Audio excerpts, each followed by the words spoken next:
കലോത്സവ വേദിയുടെ ഒരു സൂപ്പർ ആയിട്ടുള്ള ഒരു ഈവനിങ്ങിലൂടെയാണ് നമ്മളിപ്പോൾ കടന്നു പോയിക്കൊണ്ടിരിക്കുന്നത്. LED ലൈറ്റും ഫുഡ് കോർട്ടും ഒക്കെ ആയിട്ട് നല്ല സൂപ്പർ ആയിട്ടുള്ള ഒരു ഈവനിങ് ആണ്. ഇത് കാണാൻ വേണ്ടിയിട്ട് കേരളത്തിലെ മറ്റ് ജില്ലകളിൽ നിന്ന് പോലും ആൾക്കാർ എത്തിയിട്ടുണ്ട്.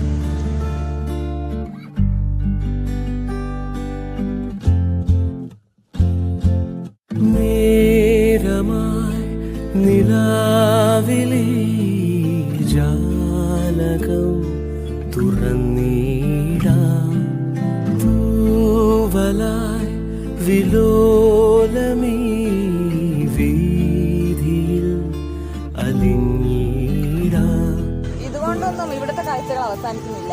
കൊല്ലത്തിന്റെ മറ്റു മനോഹരമായ കാഴ്ചകളുമായി ട്രൂ വിഷൻ ന്യൂസ് നിങ്ങൾക്കൊപ്പം.